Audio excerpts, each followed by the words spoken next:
gracias por estar acá, a las vecinas y vecinos sobre todo, a las autoridades que están acá y que accedieron a nuestra invitación para comentar este proceso que no son solo estudios, sino que también es un proceso bien arduo de participación que hemos tratado de llevar adelante con las vecinas y los vecinos de Los Arenales. Antes de comentar un par de cosas, me excuso por la inasistencia de los compañeros de ORDU, del Observatorio Regional de Desarrollo Humano de la Universidad Católica del Norte, que son parte también del convenio de este proyecto, pero que debido al cambio en el día no pueden estar hoy presentes, ¿ya? Porque bueno, tienen evaluaciones de tesis hoy y tienen que estar ahí, ¿ya? De todas formas, nos hacen llegar sus saludos y sus cariños, sobre todo a los vecinos y las vecinas. Este es un momento, uno de los momentos cúlmines del proyecto. Luego vienen algún par de momentos cúlmines e hitos comunitarios, pero lo que nos interesa principalmente en esta actividad es poder compartir, por una parte, el proceso, compartir los resultados y también compartir una discusión con personas, organizaciones, vecinas, vecinos y autoridades que tienen directa relación con la planificación urbana de la ciudad, con la política de vivienda y con el presupuesto de la región. Tres cuestiones que son fundamentales a la hora de pensar en alternativas que permitan superar el grave déficit de ciudad y de vivienda que existe en nuestro país y en nuestra región, ¿ya?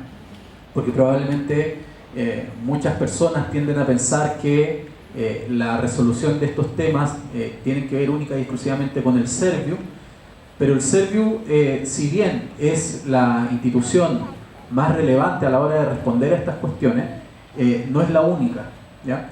Y cuestiones como los instrumentos de planificación territorial, como el plan regulador comunal, por ejemplo, donde el municipio tiene un rol fundamental, o por ejemplo los presupuestos regionales a través del Fondo Nacional de Desarrollo Regional o a través de convenios de programación, donde el Consejo Regional también tiene un rol muy importante, pueden contribuir a generar proyectos que permitan a comunidades en el futuro avanzar hacia iniciativas con participación activa y ojalá vinculante en la definición de sus soluciones habitacionales que tengan el carácter más digno posible. No me extiendo más porque llegó la próxima persona que va a hablar, así que sin más les agradezco, espero que pongan mucha atención. Vamos a hacer una entrega de los resultados con mucho cariño también, así que gracias por estar acá. Fuerte el aplauso.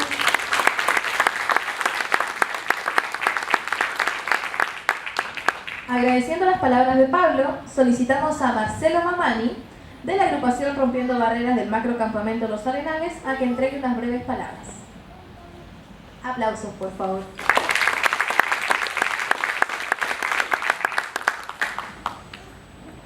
Buenos días a todos los que se encuentran en este lugar. Saludarlo, darle la bienvenida, acogerlo aquí juntamente con nosotros. Bueno, este proyecto que estamos comenzando ya está en la etapa de término, pero comienzo de lo que va a ser en sí el proyecto. Aquí saludar a las autoridades que se encuentran juntamente con nosotros.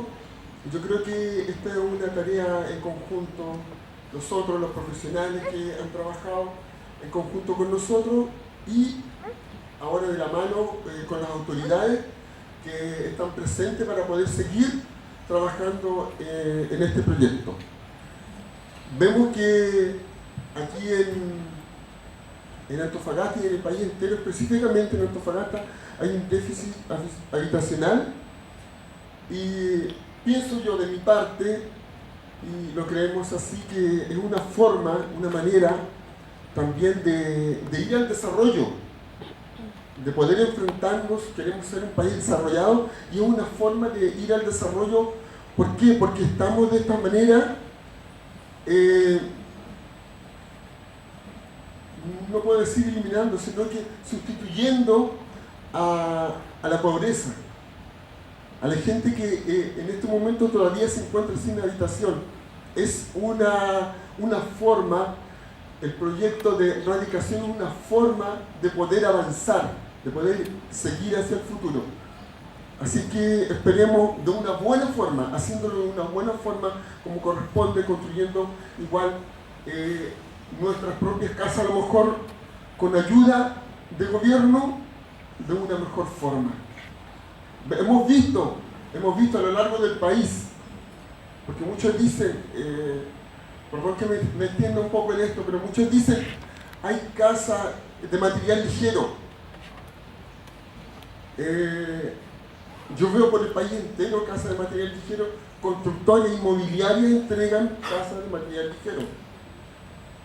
Y casas grandes, y casas que no son casas económicas. Así que yo creo que esto depende del cuidado de cada uno, de la forma que se pueda construir y el cuidado que debemos de tener siempre nosotros mismos.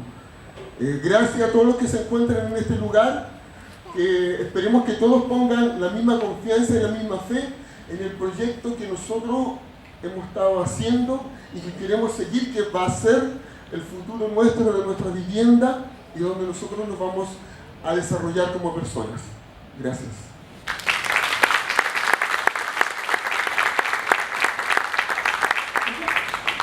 A continuación, el equipo del proyecto realizará una presentación de los resultados del mismo, dando cuenta del proceso social de participación, formación y estudios realizados. Fuerte el aplauso para los integrantes del proyecto.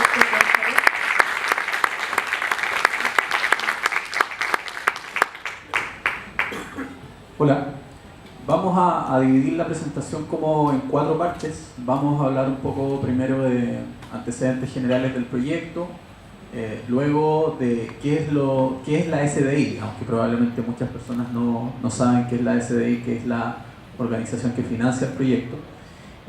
A continuación, algo del proceso de sociabilización, formación y organización social del proyecto, y luego ver los temas de los mapeos participativos y la topografía. ¿Ya? Así que vamos a partir. En términos bien generales, este proyecto es una suerte de convenio tripartito entre la ONG de Desarrollo Bata Fractal, la agrupación Rompiendo Barreras del macrocampamento Los Arenales, que agrupa aproximadamente en estos momentos a 9 comités, y el Observatorio Regional de Desarrollo Humano de la Universidad Católica del Norte. La SDI, que es la Slum Dwellers International, nos financia con $18.500, y los coaportes que ponemos nosotros, que son principalmente coaportes valorizados de horas de trabajo y algunos materiales, son 14.000, lo que hace un total de $32.500 valorizado el proyecto en su conjunto. Ahora Elizabeth va a proceder a comentarles un poco qué es la SDI y cómo es que llegamos a adjudicarnos el proyecto en Antofagasta. Buenos días a todos y todas. Cuando recién iniciamos esta idea, ni nosotros teníamos idea de qué cosa era el SDI. Después, en la medida que hemos ido conociendo, unas videollamadas, correos y todo, recién pudimos entender quién era la SDI. Únete a la campaña de New York City. El SDI es una red de muchas organizaciones que ayuda y trata de trabajar con habitantes de situación precaria. ¿Ya? El SDI es Movimiento de Pobladores que ayuda a Movimiento de Pobladores. Entonces son vecinos y vecinas tal igual como nosotros que comparten hasta lo que no tienen. ¿Ya? Juntan a través de grupos de ahorro, juntan plata y la comparten. Ya funciona en 33 países y en 478 ciudades de África, al igual que aquí en América Latina y en África del Sur. Como pueden ver, ella también es una socia del SDI y es una vecina que también vive del África. Entonces van juntando sus necesidades y así como nosotras y nosotros que estuvimos haciendo nuestro proyecto, vamos pensando de qué manera vamos a organizarnos. Juntan plata y comienzan a mejorar el espacio donde está. Eso es el SDI, funciona en el África, funciona en América Latina y estamos aquí nosotros ahora. Nos habla de roles muy importantes como conceptos. Por ejemplo, la importancia que tiene la presencia de la mujer en estos procesos de desarrollo. La importancia que para nosotros es ser parte de la construcción de nuestra casa.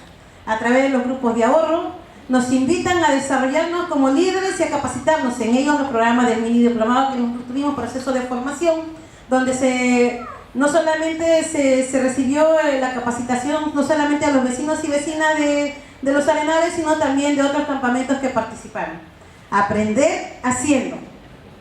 Nadie dijo que esto sería fácil, como ustedes se habrán dado cuenta, este es un proceso bastante largo, pero también llegar a concientizar que nosotros somos partícipes de nuestra propia construcción y nuestra historia. Nos crean las herramientas, los foros de, como les decía, los foros de planeamiento inclusivo, los ahorros comunitarios, la enumeración de mapeos, todos los estudios de mapeos para poder descubrir ahí cuál es mi zona segura, cuál es mi zona de distracción, dónde quiero que mis niños se diviertan, dónde quiero que esté un espacio del centro comunitario de salud o dónde queremos que funcione el centro comunitario para los niños y niñas que se vayan desarrollando. Entonces eso son las herramientas que nos permite el SDI, diciéndonos una cosa que es muy simple. La plata es solamente un pretexto para organizarse. ¿Ya? Es importante, sí, tuvimos los medios, tuvimos la oportunidad, pero lo que se logró con nosotros, o sea, lograr juntar en todas las sesiones más de 1000 vecinos, para nosotros ha sido bastante importante. Y esto es lo que quiere rescatar el SDI, es como el alma del SDI. Mostrar lo invisible, mostrar lo que no se ve. Siempre dicen el macrocampamento, los campamentos son un problema. Pero el SDI agarra y dice, no, pueden ser más que un problema, pueden ser una oportunidad. Chiquillos, chiquillas, organícense, salgan a la luz. Muestren que sí se puede organizar, muestren que hay familias honestas, muestren que aquí ustedes pueden hacer algo importante. Y pasa en los diferentes continentes, de la misma manera, como lo decía en el video, los mismos problemas de toda Latinoamérica son casi los mismos. Entonces, lo que nos quiere decir el SDI es ponernos en el mapa, darnos un lugar en el espacio y que se nos respete, que nos hagan valer nuestros derechos y todo eso. Es como el alma de la organización, de la red, es que cada uno de nosotros hagamos visibles nuestras necesidades y, más que nuestras necesidades, hacer una realidad de una vida más justa y más igualitaria y más fraterna y etc. Ahí aparece el New York City, conoce tu ciudad. Lo que les estaba diciendo ya de hace todo el rato de mi exposición, que es para mejorar los barrios, para conocernos entre vecinos, generar un capital político y social para las comunidades. Por eso es que fue muy importante para nosotros ir mostrando el proyecto a las diferentes autoridades, tener mesas de trabajo, para poder de ahí crear un vínculo de cómo generar una negociación con lo que nosotros estábamos realizando. Entonces, impulsada por nosotros mismos, las diferentes actividades que hemos ido haciendo, y eso, a ver, por favor. En fines de 2017 y a inicios de 2018 empieza el lanzamiento propuesta que hace el SDI a Latinoamérica. Fueron 33 países los que presentaron, 33 propuestas de 13 países que lanzaron este proyecto, habiendo quedado 12 proyectos, y en ese sentido Chile ganó en 2 lugares, en Puerto Montt, que ellos están trabajando con la organización de techo, y nosotros, que como ustedes saben, estamos con Fractal, Ordún y el Rompiendo Barreras. Nos dio un desafío ahí el SDI a nosotros, hacer que el SDI sea un SDI de Chile a través de los grupos de ahorro. Entonces, como nos decían, ya sí, no queremos que esto sea un proyecto más y que se acabe y que termine, sino que comience. Nosotros ahora, al haber terminado estos estudios, nosotros estamos comenzando con este proyecto. Y ahora le voy a pasar a Pablo para que les explique un poquito más. Vamos a piponear. Gracias, Ari.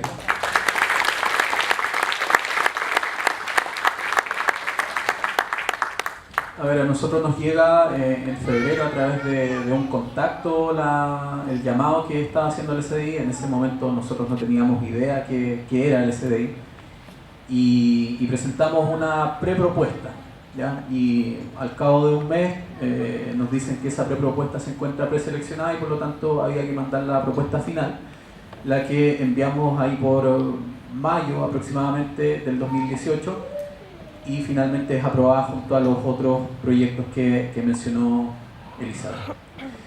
Bueno, esa es una imagen que representa la ciudad de Antofagasta y donde se encuentran ubicados los campamentos, en el borde cerro, que es una de las cuestiones que probablemente al SDI le llamó la atención, digamos, que esta es uno de los países con el PIB per cápita más alto de Latinoamérica, que ha contribuido mayormente a superar la pobreza dura, digamos, y a su vez esta es una de las regiones con el mayor PIB per cápita, uno de los distritos mineros más importantes del mundo, pero a su vez tiene, digamos, una concentración de pobreza y una segregación socioespacial que es muy clara de ver, ¿ya?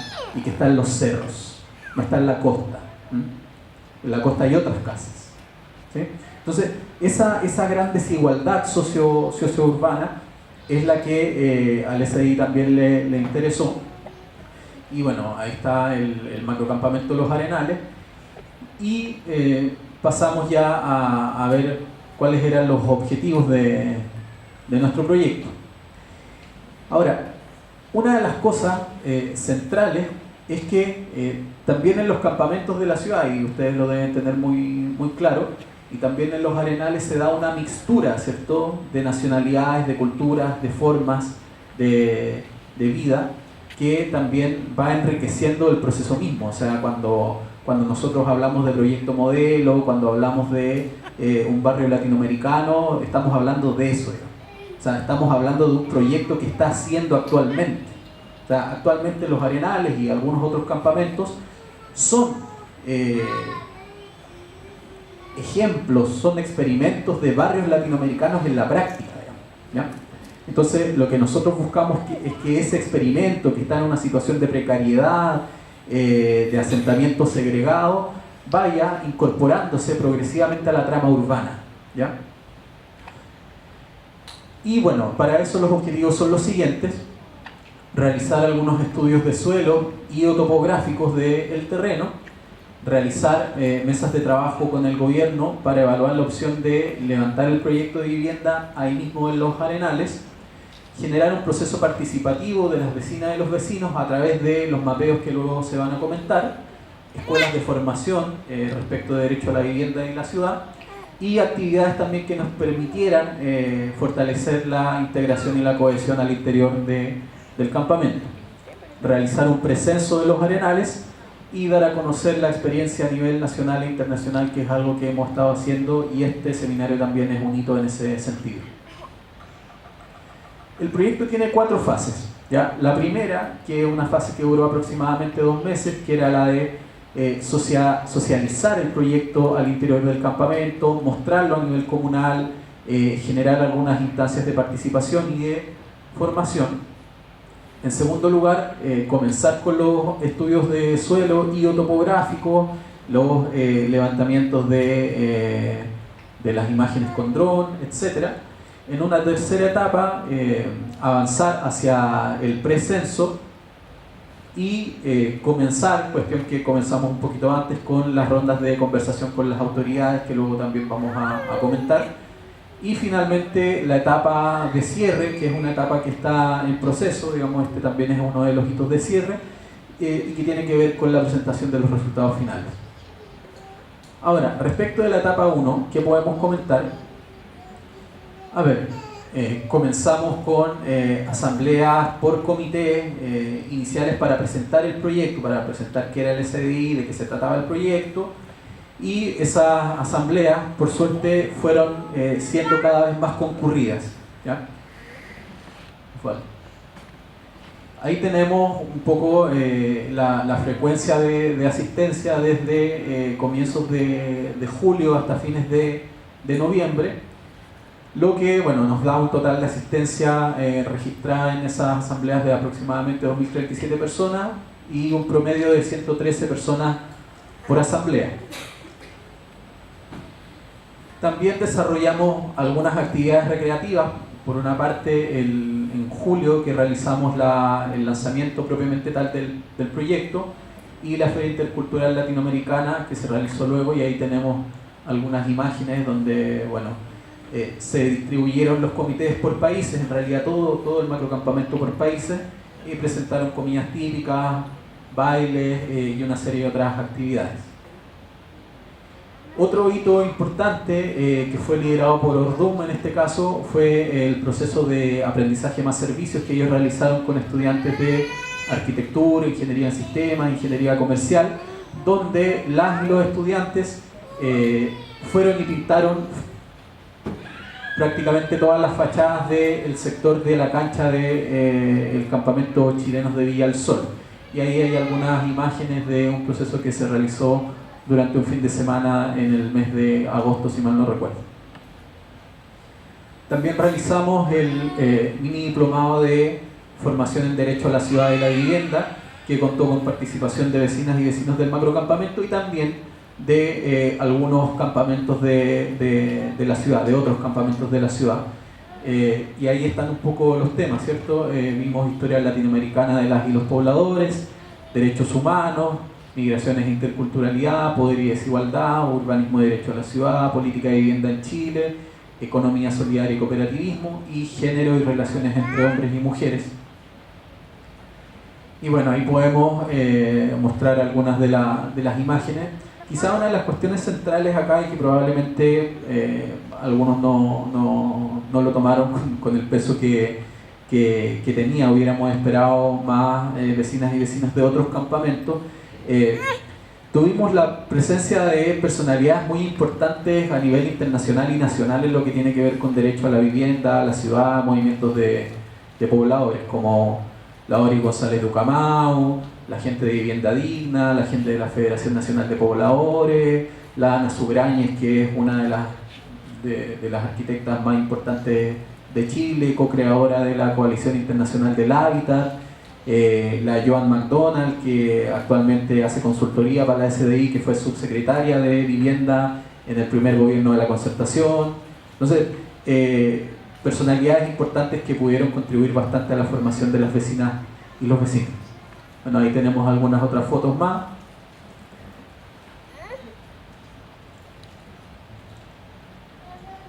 Gracias, Osvaldo. Y bueno, uno de los hitos que también marcaron fue la instalación de las gentografías que, como las vecinas y los vecinos sabrán, no fue un proceso particularmente fácil, pero finalmente lo logramos y se logró instalar. Ahora pasamos a los mapeos participativos y los levantamientos topográficos que van a ser presentados por Pablo Seward y por Osvaldo Chávez. Aplausos, por favor.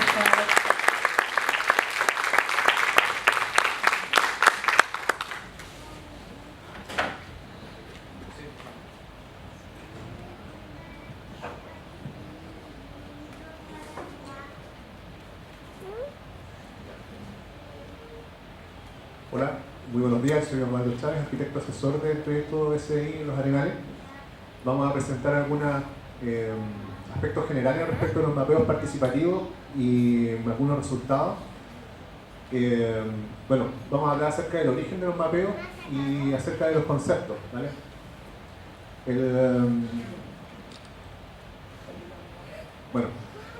Los mapeos se hicieron en el macrocampamento de los Arenales, eso es muy importante. Se hicieron en cada una de las sedes comunitarias del macrocampamento y se convocaron a la mayor cantidad de vecinos a través de comité con la metodología que nosotros establecimos, ¿cierto? Primero hicimos 6 mapeos pilotos en donde corregimos la metodología y luego la aplicamos durante los meses de septiembre, octubre, noviembre y diciembre del año 2018. Vamos a ver. Bueno, para introducirme, yo me llamo Pablo Seward, soy antropólogo y ayudé también al proyecto SDI con los mapeos participativos.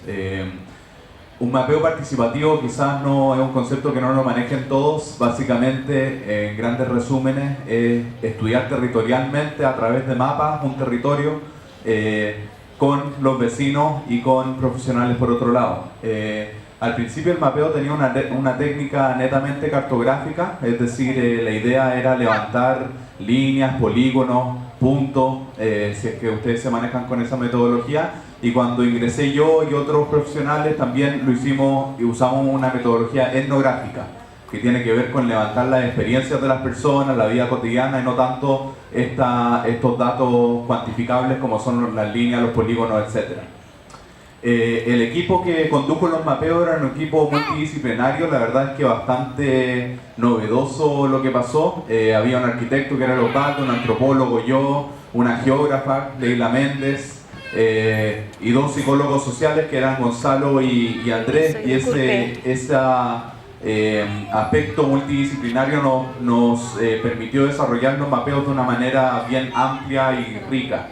Contamos con varias variables y controles, no es que hacíamos mapeos con cualquiera que quisiera hacer el mapeo, teníamos una manera sistemática de hacerlo. Dividimos el campamento en varios comités, hicimos mapeos con hombres y con mujeres de distintas edades y en torno a 3 temas centrales, que eran la seguridad, los usos del espacio y el entorno barrial. Vamos a presentar los resultados de acuerdo a estos temas, entonces ahí van a entender bien de qué se trataban esos temas centrales. Y además teníamos distintos tipos de mapeos, había mapeos pilotos para poder testear y afinar esta metodología que desarrollamos, después mapeos por comité para entender la realidad del campamento a un nivel micro, no tan solo del macrocampamento, sino en específicos barrios dentro del macrocampamento, mapeos técnicos que tenían que ver más con información concreta y no con la vida diaria y con cosas quizás menos cuantificables, y después los mapeos proyectivos que ahora lo estamos haciendo en base a los mapeos que ya hicimos para ver cómo es que los vecinos quieran que sea un eventual barrio en Los Arenales en base a los mapeos que hicimos ahí. Bueno, teóricamente el mapeo participativo es una acción y una reflexión al mismo tiempo, ¿ya? Porque las personas dibujan el mapa pero al mismo tiempo reflexionan sobre el territorio donde están viviendo. La idea de utilizar los mapas es para facilitar el abordaje y la problematización de las situaciones que están pasando en el territorio que están habitados por las personas. Esos territorios pueden ser sociales, subjetivos, geográficos, y la idea de esto es abrir un espacio de discusión en donde se potencia la organización y la elaboración de alternativas de apropiación del espacio, ¿no? Esto no es nada nuevo. Los mapeos participativos son técnicas que se desarrollaron en los años 80, en particular en Latinoamérica. Los iconoclasistas, que son una agrupación de Argentina, elaboran un manual de mapeo colectivo que es en el que basamos la mayoría del trabajo que hemos realizado en la región de Antofagasta. No solamente nosotros hemos hecho mapeos por colectivo, eso quiero dejarlo en claro porque no es ninguna novedad, ¿cierto? Ya en mayo del 2016, en septiembre del 2015 se hicieron mapeos para poder hacer un estudio de participación infantil y adolescente acá en Antofagasta por parte de la municipalidad, donde participé yo como profesional. También Antofa Patrimonial ha sido una de las organizaciones que ha utilizado los mapeos para poder cartografiar el territorio respecto del patrimonio, y además obviamente otras instituciones con un poco más de recursos como el Creo Antofagasta también han tomado el tema de los mapeos participativos para poder establecer relaciones, digamos, entre los sujetos del territorio. ¿Cuál es la innovación que hacemos en el SDI? Antofagasta es una región muy particular. Nos hemos definido como un laboratorio regional, ¿cierto?, para la ciencia, el litio, los salares, la biodiversidad. Somos un laboratorio regional también para el tema de la astronomía, ¿cierto? Pero también somos un gran productor de conocimiento técnico.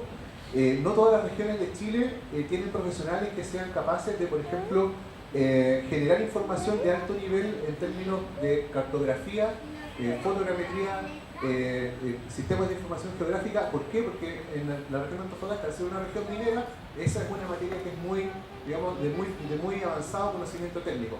Entonces la innovación en el SDI fue que los mapeos, que son instrumentos cual y cuantitativos, ¿cierto?, se cruzan con instrumentos cualitativos, con estos equipos multidisciplinarios, como explicaba recién Pablo, ¿cierto? Y eso además se suma a la ortofotogrametría como una herramienta cuantitativa, y todo esto termina siendo procesado en sistemas de información geográfica. Esa es la innovación de los mapeos del SDI, y que no es una innovación, digamos, que sea una ocurrencia, sino que es parte del proceso que sucede en Antofagasta con su capital humano avanzado. Los objetivos del mapeo: comprender la importancia de la historia y el patrimonio de habitar en la construcción de la ciudad, crear una línea base cartográfica, social y urbana del macrocampamento, generar un proceso de toma de conciencia sobre el territorio a través de los mapeos, ¿cierto?, y la producción social de la información como un bien comunitario del macrocampamento. Esto no es un bien de los profesionales, no es un bien del Estado, no es un bien de los municipios, es un bien producido por la comunidad, y la comunidad es dueño de ese bien. Por lo tanto, este es un paradigma importante de mencionar, porque efectivamente los pobladores, profesionales o no, son capaces de generar sus propios procesos de reflexión y de información. Bueno, vamos a pasar a los primeros hallazgos. Vamos a hacer en dupla. Yo voy a mostrar hallazgos cartográficos en cartogramas, ¿cierto? Y Pablo va a explicar algunos hallazgos desde el punto de vista etnográfico. Ya, esta imagen, bueno, esta es una ortofotografía del macrocampamento de los Arenales. Nosotros en un principio hicimos una ortofotografía con un dron civil, ¿cierto?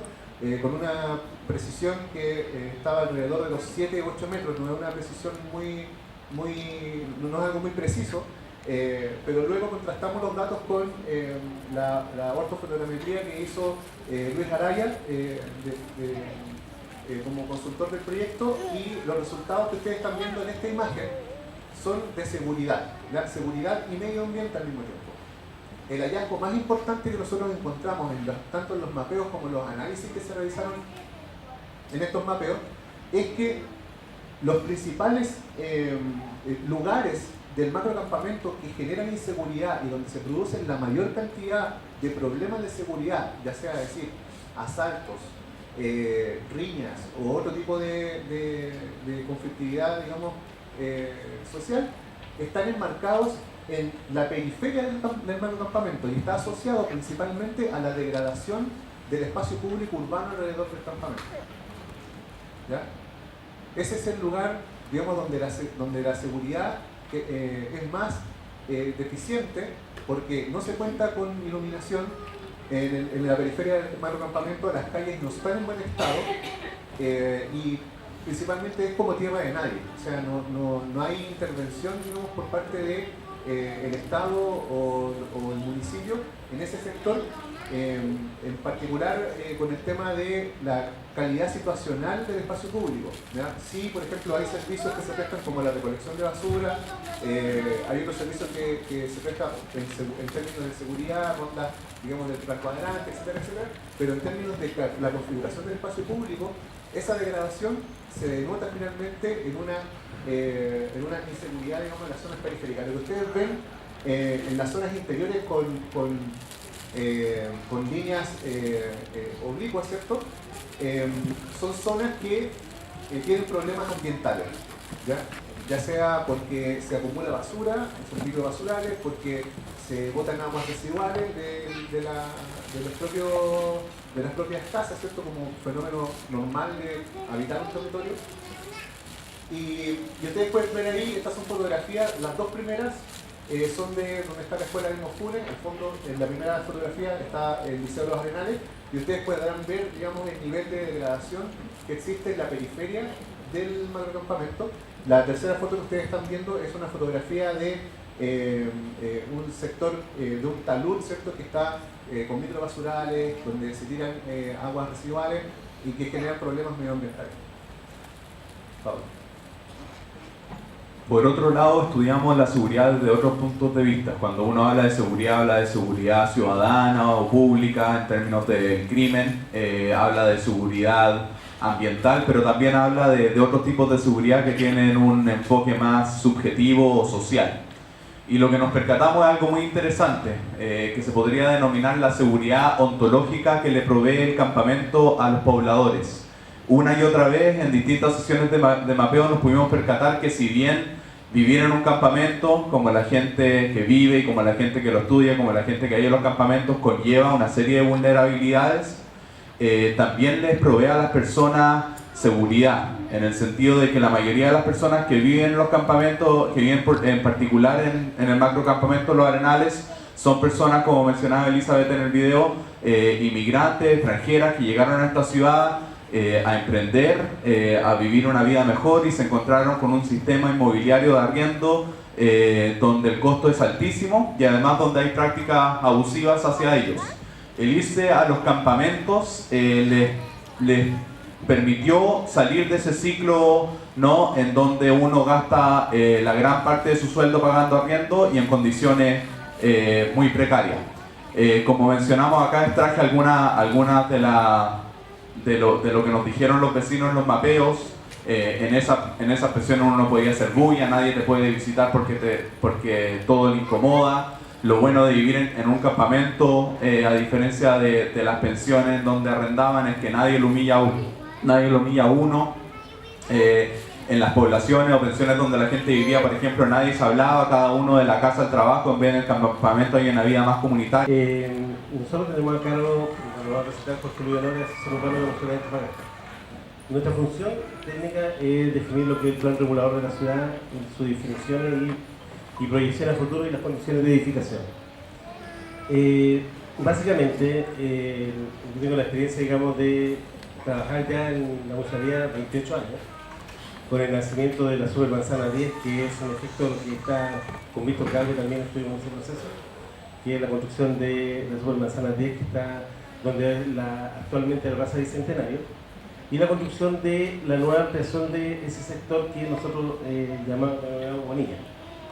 Ese sector, físicamente, Los Arenales es definió en el instrumento de planificación y en el loteo aprobado equipamiento comunitario para responder a las actividades deportivas y recreativas de las falencias que tiene el sector.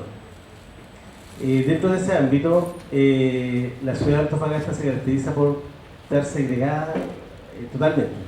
Hay una segregación social y que de alguna forma establece que los sectores altos, el sector de la Bonilla, no tiene equipamiento ni servicios, muy bajo, y del orden de hay 2 equipamientos, es muy reducido. En cambio el sector bajo tiene todo. Y en el sector, digamos, el sector sur central está coordinado todo. Una cosa importante que tengo que decir es que yo lo felicito, ¿no?, en realidad.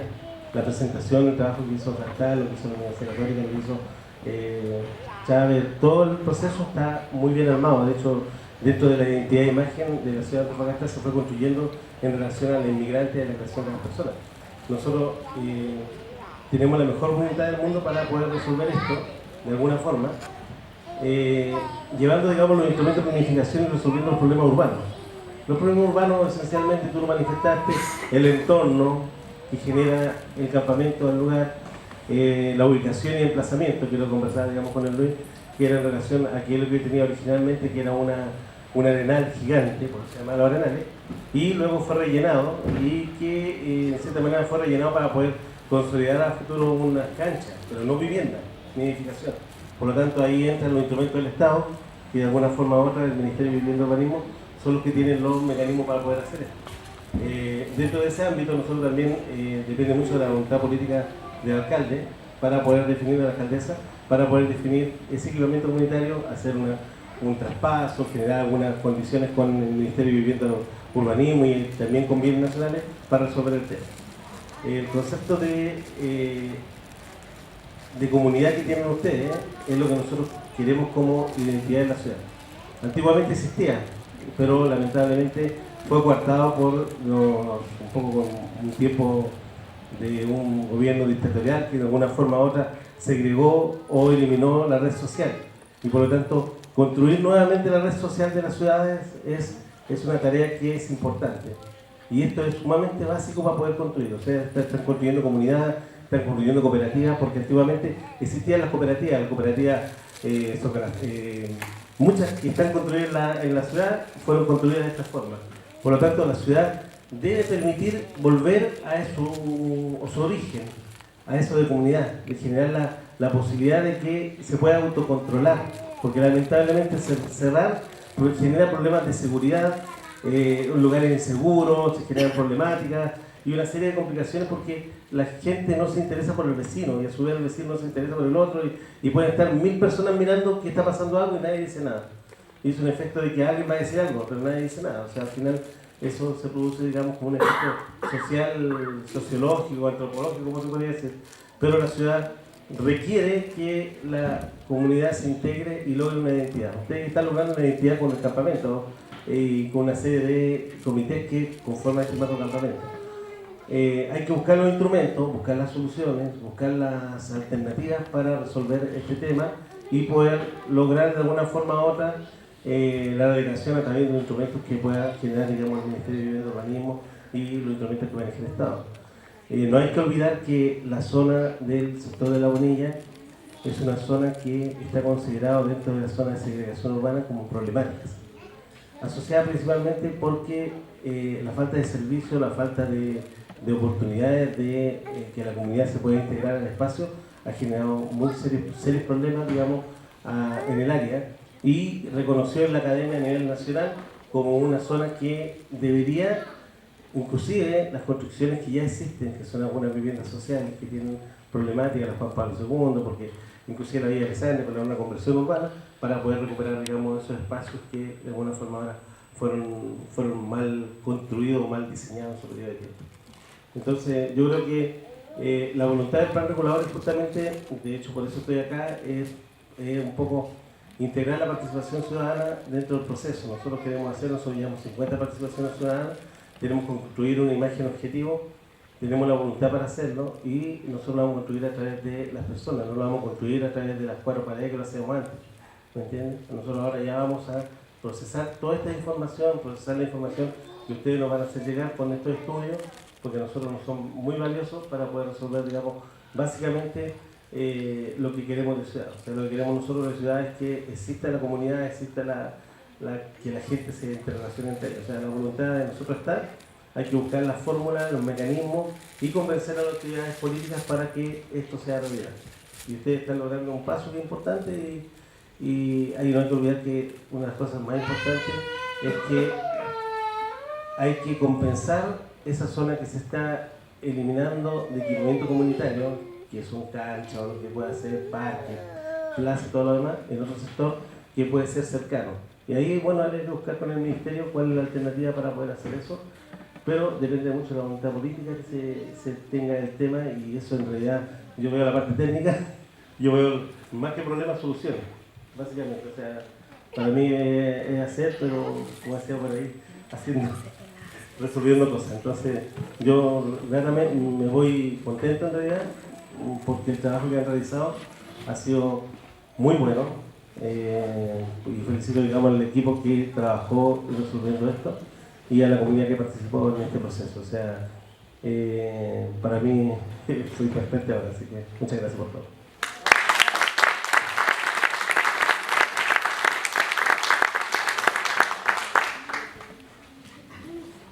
Ya, bien. ¿Cómo están? Bien.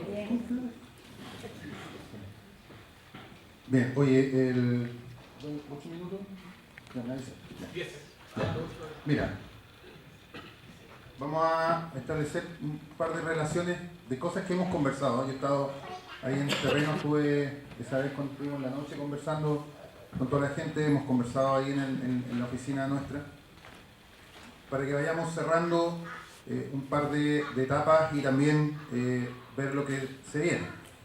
Yo le decía a Pablo de que una de las primeras cosas y es un tema que el Ministerio ha puesto mucha atención respecto de en qué estamos. O sea, la lógica de pasar del Ministerio de Vivienda y Urbanismo al Ministerio de la Ciudad de la Vivienda no responde a un hecho caprichoso del presidente, eso tiene que ver con sobre 50 años, un poco más de historia del Ministerio. Como decía el subse, con aciertos buenos y también con errores. Siempre hay que mirar las cosas de manera positiva, porque cuando se hacen juicios de valor respecto de que el Estado en el fondo no acompaña, el Estado en el fondo somos todos, y de un país que es eminentemente joven respecto de las problemáticas del primer mundo que hoy día nos estamos poniendo a la par. Economía de otros países, nosotros nos podemos dar cuenta que aún así, todavía si uno regresa por ejemplo a América Latina, en estricto rigor los porcentajes de inversión del Estado o de los gobiernos respecto de la producción de vivienda siguen siendo muy bajos. Uno cuando llega ahora a mirar los números de Chile, estamos invirtiendo ya prácticamente sobre 4 puntos del Producto Interno Bruto en vivienda, lo cual es mucho, pero todavía no sigue siendo la principal política central de temas sociales, porque en el fondo se asocia también a temas de educación, salud y un montón de cosas. En experiencias de otros países hablan de la creación de fondos nacionales de vivienda. A pesar de que pudiesen no creerlo o no, las políticas habitacionales que ha dictado el país también han sido líneas de base para lo que se ha hecho en otros países. O sea, no se tiene que mirar como lo que ha hecho el Ministerio en su trayectoria histórica como algo negativo, porque ha sido avances sostenidos que se han mirado como ejemplo, que se han hecho en otros lados, con órdenes de distinto tipo. Aquí quiero llegar con todo esto, que en el fondo, y lo que remece, y nos tiene que remecer a todos, es que al final de cuentas y al final del día, siempre, y una vez más, la gente pobre, la gente vulnerable, que queda postergada por otras cosas, y es ahí donde tiene que estar el alma y el corazón de lo que tenemos que hacer. ¿Y por qué lo digo? Que cuando en algunos momentos se producen situaciones que tienen que ver con que la historia de los campamentos en Chile, la tasa de viviendización, que en algunos momentos que responde a periodos de contexto muy puntuales, donde en algún momento tú tenías que construir población y meter gente, también a lo largo después del tiempo la segregación social y la segregación urbana, o la socioespacial como se le llama, tiene que ver con la falta de ciudad. Hoy cuando nosotros miramos los instrumentos y nos damos cuenta de que lo que cuesta en estricto rigor, como un tema económico, extender las ciudades en demasía sin llegar necesariamente con los atributos de ciudad, son los que va produciendo en estricto rigor lo que es la segregación. Y la segregación no es otra cosa más que la falta de ciudad, la falta de poder participar de los beneficios y atributos de una ciudad. Tener la capacidad de estar cercano a una escuela, de estar cercano a un centro de asistencia a salud, cercano a la locomoción colectiva, con buenas calles, con buenos caminos, cercano a la dotación de servicios básicos de agua potable, alcantarillado y electricidad. Entonces, cuando se producen los fenómenos migratorios de un país que históricamente es reactivo y no planificador, se producen todos estos cruces que generan un tremendo impacto sobre las instituciones, sobre los municipios, sobre los gobiernos regionales, sobre los ministerios, porque no estás preparado para eso. Si bien efectivamente Antofagasta se ha construido a propósito de asentamientos, pero que también, ojo, responden a momentos tremendamente complejos y dolorosos de la historia del país. O sea, los cierres masivos de las salitreras que generaron movimientos masivos de personas hacia lo que eran en ese momento los polos de puerto, ¿ya? En Tocopilla, sobre todo en Antofagasta. Tal tuvo en su minuto más alto sobre 45.000 habitantes, ¿ya? Y llegó a tener un punto de 7.000 y hoy día recuperando. O sea, por ejemplo, y eso, ¿qué quiero decir con eso? Ustedes van viendo que las ciudades se mueven, nacen, caen en función de sus fenómenos y cómo la gente se va moviendo. La explosión demográfica, sobre todo en campamentos, que se produce a propósito del año 2000, fines del 2013, 14, 15 y 16, no tiene que ver necesariamente, porque el ejercicio de echarle la culpa a un otro gobierno es una práctica ya absolutamente no tiene ningún sentido, no nos va a llevar a ningún lado. Pero tiene que ver con mirar también el contexto de lo que está pasando afuera. ¿Qué es lo que está pasando en otras regiones? En alguna región se están produciendo vacíos de economía y la gente se mueve o no hacia acá. Y de una ciudad que no está preparada para recibir, una ciudad que no está planificada para recibir, para crecer, para establecer sus polos de desarrollo. O sea, nosotros podemos ver en términos creo que muy positivos cómo se generó la ciudad satélite de La Chimba, ¿ya? Respecto de los mecanismos que se hicieron para urbanizar, pero aún así los equipamientos han llegado tarde respecto de cómo llegó la gente a habitar.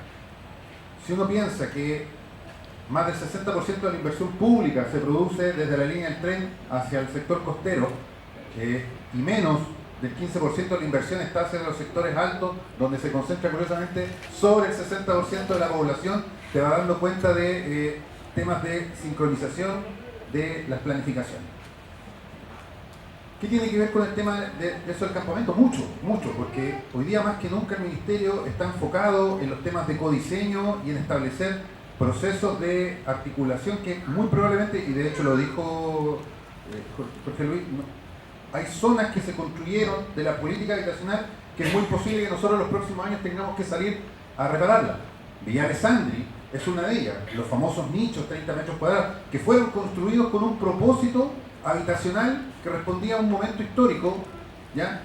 Que era recibir a gente soltera que viniera a trabajar como masa laboral a la ciudad, pero que se fue quedando en el tiempo y hoy día nosotros lo tenemos en uno de los proyectos emblemáticos del Ministerio de ejemplos nacionales de regeneración social y espacial. O sea, lo vamos a echar abajo, todo un plan de salida con las familias, un plan de movilidad para demolerlo y construir ahí un nuevo conjunto habitacional que tenga equipamientos, áreas verdes, juegos infantiles, calles en buen estado, servicios, patios, ¿ya? Entonces, cuando uno va a la realidad del campamento, efectivamente uno puede entender que la lógica de unión, la lógica de seguridad respecto de lo que es la ciudad formalizada, te va dando cuenta de que también hay que poner los acentos en el sentido de decir que la vivienda, por sí, por el solo hecho de ser solo sí vivienda, no resuelve toda la situación. Serena, 8 minutos. Ok, estamos. Y con esto termino. No resuelve solamente la situación. Y eso es lo que hemos conversado. Tenemos que hacer todos los esfuerzos posibles porque en los loteos o en la configuración del espacio que se vaya a hacer en los arenales, tenemos que dar cabida al espacio público, a la configuración de una calle, donde pueda pasar una ambulancia, un carro de bomberos, un auto policial, ¿ya? Entonces, no nos quedemos con el solo hecho de que tenemos que garantizar solo sí la vivienda. Eso es un tema en que estamos trabajando. Lo segundo tiene que ver con todo lo que he conversado en estos minutos y que tiene que ver con que las relaciones de intercambio tienen que estar con acceso a ciudad y configuración de barrio. Y es la única manera en que ustedes el día de mañana puedan sentirse tranquilos de una radicación en la que estamos trabajando y que es posible antes de la enajenación y la erradicación, pero eso tiene que tener claro también la posibilidad de tener sumamente claro las expectativas de lo que se quiere construir, efectivamente. Como dice Jorge Luis, hay que garantizar las zonas de servicio, de equipamiento, de canchas, de plazas, ¿ya? Porque eso, más que nunca, es lo que ha detonado que ciertas zonas hayan sido parte de donde han estado los errores. El no garantizar todo ese conjunto de elementos que a ti te permiten decir, yo puedo vivir tranquilo, con propiedad, en propiedad, con un techo seguro y al mismo tiempo gozo de los factores de la ciudad. Y eso es lo que no tenemos que a trabajar, a tener la posibilidad de analizar muy bien, no va a ser materia de esta mañana, de analizar muy bien los análisis de suelo, en cuanto están las calicatas, dónde es posible edificar en altura, dónde no, ¿ya? Dónde van a tener las zonas donde vamos a tener que cortar, y eso es una conversación que debe llevar a cabo. Felicitar la iniciativa, felicitarlo a todos por organizarse y al mismo tiempo también tener la esperanza y expectativa aterrizada, con los pies en la tierra y los sueños arriba en el espacio, ¿ya? Porque esa es la única manera de que podemos llegar a algo bueno. Creo que podemos llegar a algo bueno y están las voluntades, la voluntad política está, ojo, de poder hacer algo tremendamente importante, tremendamente innovador, tremendamente inclusivo, ¿ya? Y también que sea ejemplo no tan solo para la ciudad, el país y el resto de la región. Entonces, nosotros estamos en esa lógica del codiseño y también que el ministerio está al servicio de ustedes. Hay un país que está mirando otra lógica, ya no puedo entender, después de 40 años todavía estamos hablando de cierto personaje, no lo voy a entender, porque los problemas hoy día son otros. Entonces, la voluntad del ministerio, del consejo regional, del municipio al servicio de una idea, pero esa idea, ojo, no tiene que ser caprichosa en el sentido de decir me quedo acá y me quedo acá y acá me quedo y acá no me mueven en la autoconstrucción. Sí, de acuerdo, podemos hacerlo, pero con calle, con vereda, con plaza, con espacio público. Eso en el fondo es ciudad, ¿ya? Eso en el fondo es lo que tenemos que construir y tenemos que pensar por sobre todas las cosas. El hecho de que en la radicación no es el mero hecho de decir te quedas acá y vive acá, sino que te quedas acá y pasas a ser parte de una red, ¿ya?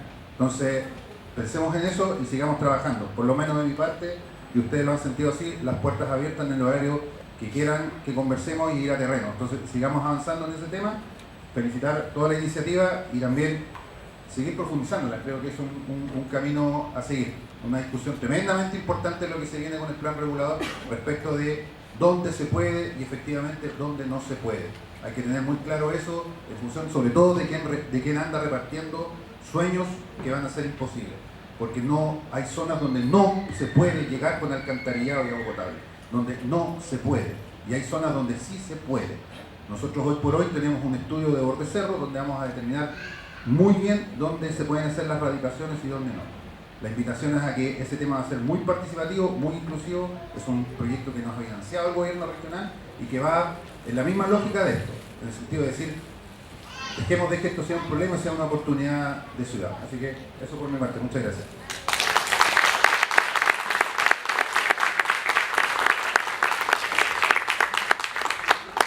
Bueno, buenas tardes ya a todos y a todas, gracias por la invitación. Y voy a aprovechar el tiempo que se me ha asignado para primero dar a conocer qué es lo que ha ocurrido en el Consejo Regional, porque yo ahora soy consejera regional, aprovechar de informar cómo se ha llevado la política de vivienda en la región. En el periodo anterior, en los 4 años anteriores del Consejo Regional del que yo no participé, y en el anterior a ese se tomó una medida que era bastante regionalista, que era firmar un convenio donde se sumaban las fuerzas en el fondo entre el Ministerio de Vivienda y el Consejo Regional de Antofagasta. Este convenio buscaba justamente la construcción de barrios y no solamente la visión de la casa aislada, dotar de mayores condiciones de dignidad y también abaratar algunos costos, porque todos sabemos que aquí los precios son mucho más altos que en otros lugares y por lo tanto los montos del subsidio no lograban cubrir. Yo traje esta hojita acá para expresar rápidamente por qué estoy dando estos datos para justificar mi posición, porque yo vengo acá también a manifestar una posición, como yo soy una autoridad política, de qué es lo que yo pienso que deberíamos hacer. Este convenio, por 8 años, tiene un total de 170.000 millones de pesos, de los cuales el 35%, que corresponde a 60.000 millones de pesos, los pone la región a través del FNDR. Lo otro lo pone el Ministerio de Vivienda. En este plan, que ha sido exitoso, novedoso, una iniciativa regional, le alabamos toda esa parte,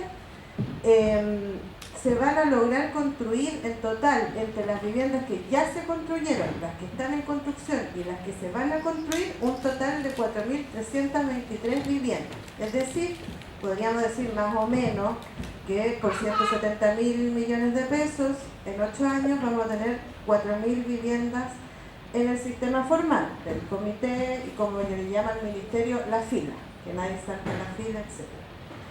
Sin embargo, todos sabemos, yo no estoy dando datos tan específicos, sino que los que yo he recopilado, ya sea de la prensa, del INE, de las autoridades que han hablado, se habla de que nosotros tenemos un déficit de 21 o 22.000 viviendas, ¿cierto? Que es el tema de fondo de por qué estamos hablando acá.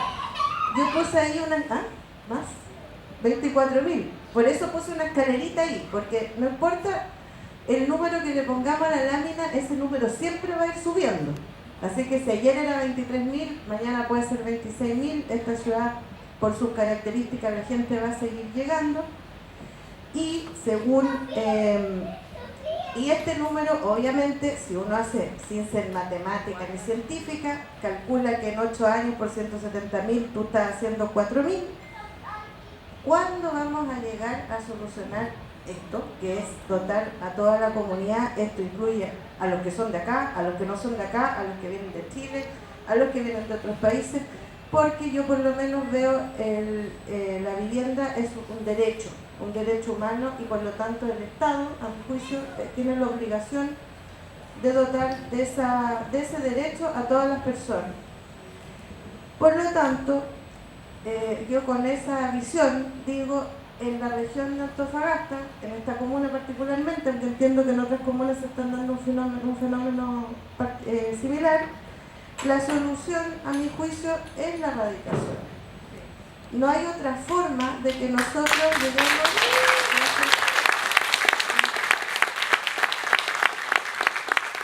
por estas razones, o sea, son bastante lógicas. Si no, imagínate que aquí no estamos contemplando la gente que está viendo de allegada, que lleva muchos años esperando, y todos los procesos, los comités.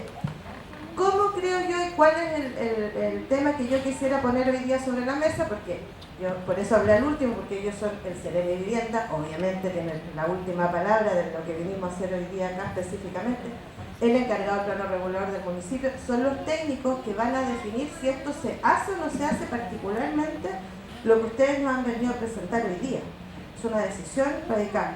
Pero yo quiero poner un punto que nos permitiría llegar a ciertos consensos que sean regionales, ¿cierto? Porque se habla de la unidad, pero la unidad hay que manifestarla. O sea, el que está gobernando, para tener una buena relación con la oposición y contar con nosotros para aprobar los proyectos buenos para la gente y todo, también tiene que haber un espacio de diálogo donde sean consideradas todas las posiciones. Una cosa que yo veo a nuestro favor, estimada audiencia, es que estamos viviendo un proceso de descentralización. Hay una reforma, que yo le llamo la quinta reforma de la presidenta Bachelet, que tiene una particularidad. Sus cuerpos legales fueron aprobados en su gobierno, pero la implementación le corresponde a este otro gobierno. Estamos en ese pleno proceso y yo quiero aclarar que esa nueva ley de gobiernos regionales y 2 leyes más que se modificaron no habla solamente de la elección del gobernador regional. Esa es la parte política, la que le importa a los candidatos, tiene relevancia, todo eso, pero hay muchas otras cosas que aparecen en esa ley que sí nos importan a todos nosotros. Una de ellas es la posibilidad de tener políticas públicas regionales. Yo estimo que este es un tema de política pública regional. Esto nosotros lo deberíamos estar trabajando, por eso yo agradezco esta invitación, Pablo, a las dirigentes, a todos, porque el punto acá es que hay que sentarse a ver, cuando nos traspasen las competencias y nos digan, ustedes como región, ¿cuál va a ser su política? ¿Nosotros tenemos un consenso regional? Si viniera una hada mañana con una varita mágica y nos dijera, decida cuál va a ser su sistema en relación a este tema, o su sistema de transporte público. Nosotros no tenemos consenso regional. Yo creo que hay que empezar a trabajar en eso, porque aquí se nos abre una oportunidad cuando venga el traspaso de competencias, y nosotros debemos fijar una política pública que sea regional, que hable de la erradicación, porque si no jamás nos vamos a poner al día. Nosotros no podemos desalojar a la gente, y además acá hay una cosa muy importante que es bienes nacional. No se ha mencionado mucho hoy día, pero es fundamental. Un ente totalmente centralizado que se demora años de años en dar una respuesta, sea un ciudadano, sea un gran empresario, lo que sea. Y nosotros tenemos derecho a descentralizar esos lugares que finalmente son clave en el proceso de radicación, porque tiene que ver con la entrega de los terrenos. Obviamente, que yo entiendo que eso se trata. Para llevar esto adelante, yo pongo estas características que son las que yo pienso, puede que no todo el mundo piense igual a mí, por supuesto. Fundamental es la voluntad política. Aquí se habla de que hay voluntad política, pero la voluntad política se expresa. Por ejemplo, los alcaldes y alcaldesas, cuando dicen tengo una prioridad para la comuna, eso se expresa en un presupuesto municipal. Porque lo otro es populismo. lo concreto que puede ser la autoridad y los gobiernos en general, cuando dicen mi prioridad es la educación, tú lo vas a ver expresado en la ley del presupuesto nacional. La mayor cantidad de recursos va a ir a educación, por decir un ejemplo. En el municipio debe ocurrir lo mismo. Si realmente es prioritario darle condición de dignidad y de derecho a la vivienda en la comuna, entonces eso debiera haberse reflejado en el fortalecimiento de los equipos municipales que tienen que ver con la materia, en los recursos, aquí hay un concejal, y por lo tanto yo digo, en este tema que estamos hablando hoy día, esa voluntad política debe ser expresada, no solamente dicha, sino que debe ser materializada. Lo segundo es que hay que tener una sola línea. 8 minutos. Una sola línea que tiene que ver con que nosotros nos hemos estado haciendo los lesos como sociedad con respecto a los campamentos durante muchísimos años. Y hay contradicciones que yo todavía no puedo entender. O sea, no podemos llevarles agua en carro aljibe porque es ilegal, que aquí, que en la Contraloría, pero por otro lado, o sea, son nuestros ciudadanos y ciudadanas. Entonces, pienso que también es importante fijar una sola línea. Nosotros no podemos tener de primera a segunda clase.